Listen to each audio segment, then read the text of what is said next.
하루를 여는 말씀과 멜로디 높은 뜻 하늘교회 아침 예배.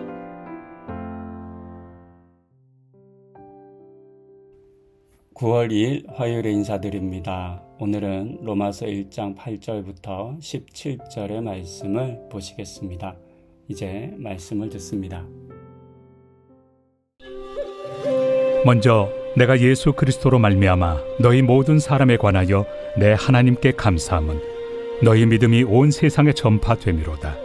내가 그의 아들의 복음 안에서 내 심령으로 섬기는 하나님이 나의 증인이 되시거니와 항상 내 기도에 쉬지 않고 너희를 말하며 어떻게 하든지 이제 하나님의 뜻 안에서 너희에게로 나아갈 좋은 길 얻기를 구하노라.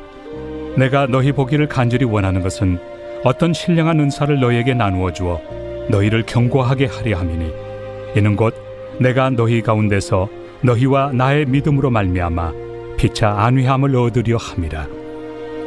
형제들아, 내가 여러 번 너희에게 가고자 한 것을 너희가 모르기를 원하지 아니하노니 이는 너희 중에서도 다른 이방인 중에서와 같이 열매를 맺게 하려 함이로되 지금까지 길이 막혔도다.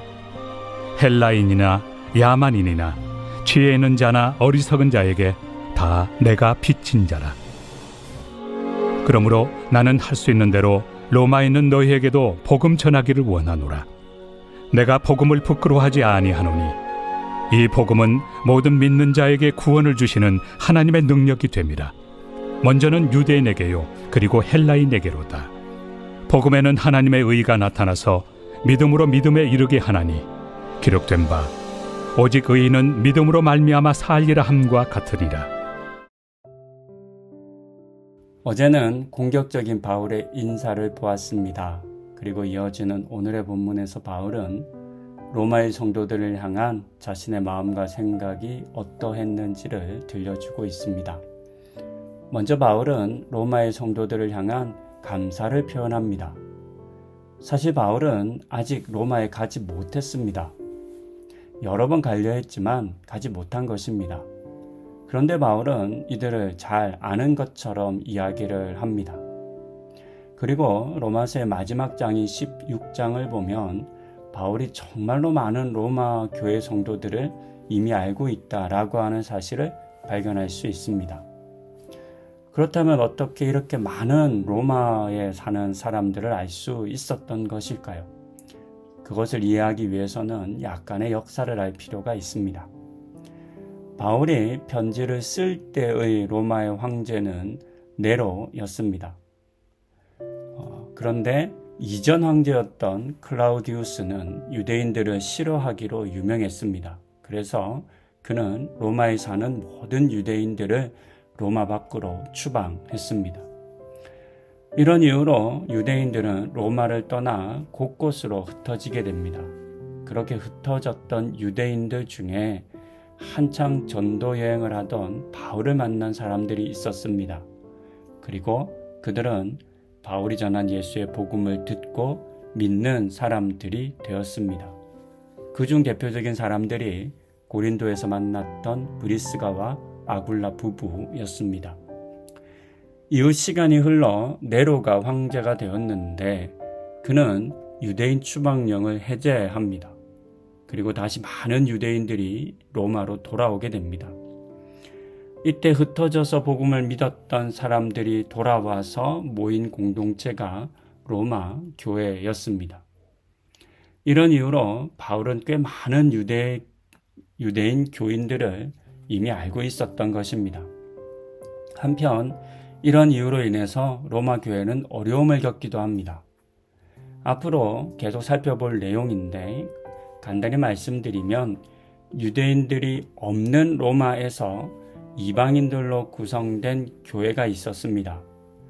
그들에게는 유대교적인 어떤 전통이나 유산도 없었습니다. 당연히 할례나 율법 등은 고려의 대상이 아니었습니다. 그렇게 교회를 이루고 있었는데 흩어졌던 유대인들이 다시 돌아와 그들과 함께 신앙생활을 하게 된 것입니다. 그리고 그 과정 속에서 갈등이 생겨나기 시작합니다. 유대교 출신들이 여전히 중요하다라고 여기는 것들, 즉 율법과 할례와 같은 것이 충돌하게 되는 것입니다. 이런 이유로 바울은 로마의 교회와 교인들을 향해 율법과 각종 금기사항 등 음식에 대한 규정 등에 대한 권면을 들려주었던 것입니다. 그 내용들이 이후 로마서에 기록되어 있습니다. 그 내용은 앞으로도 살펴보시게 되겠습니다. 이처럼 로마의 교회는 한 번도 바울을 만나보지 못했던 성도들과 바울에게 복음을 듣고 배웠던 성도들이 섞여 있었습니다. 이들이 하나가 되어 함께 신앙생활을 한다는 것 그 자체가 놀라운 일이었고 감사한 일이었습니다. 더 감사한 것은 그들의 믿음이 온 세상에 전파될 정도였다라는 사실입니다. 서로 다른 배경을 가진 사람들, 다른 역사를 가진 사람들이 하나로 어울려 잘 지내는 것은 결코 쉽지 않습니다. 물론 앞으로 그들이 겪었던 어려움도 보시겠지만 그것이 그들의 하나됨을 해치지는 못했습니다. 바울 또한 그것을 원하지 않았고 그런 일이 일어나지 않도록 하기 위해서 이 편지를 쓴 것이기도 합니다. 오늘 우리도 또 우리 교회도 다른 배경과 경험을 가진 사람들로 구성되어 있습니다. 온전히 하나가 된다는 것은 결코 쉽지 않다는 것도 우리는 여러 경험을 통해서도 잘 알고 있습니다. 하지만 그렇다고 성도와 교회의 하나됨은 절대 포기할 수 없는 가치이겠습니다. 서로 존중하고 귀하게 여기고 서로를 하나님의 감사의 제목으로 여기는 우리가 되어야 하겠습니다. 이처럼 바울이 로마 성도들을 향한 감사의 마음을 표현하는 것처럼 우리도 함께 공동체를 이룬 이들에 대해서 감사의 마음을 품고 또 표현할 수 있어야 하겠습니다. 그 같은 감사의 마음을 풍성히 받고 누리시고 또 표현하시는 우리 성도님들 다 되시기를 권면드립니다. 기도하시겠습니다. 로마 교회를 향한 바울의 이 감사의 표현을 우리가 주목해 봅니다. 하나님, 바울은 로마 교회를 직접 가보진 못했지만 그 속에 함께했던 여러 많은 사람들과 교제했었고 또 그들이 서로 어울려 한 공동체를 이룬 것에 대해서 하나님께 감사의 기도를 드리고 있습니다. 하나님, 서로 다른 사람들이, 다른 배경을 가진 사람들이, 다른 가치를 가진 사람들이 하나가 되는 것 참 쉽지 않은 일입니다. 그러나 교회는 그것을 이루는 곳이어야 하고 그 도전을 감사함으로 받는 공동체이어야 하겠습니다.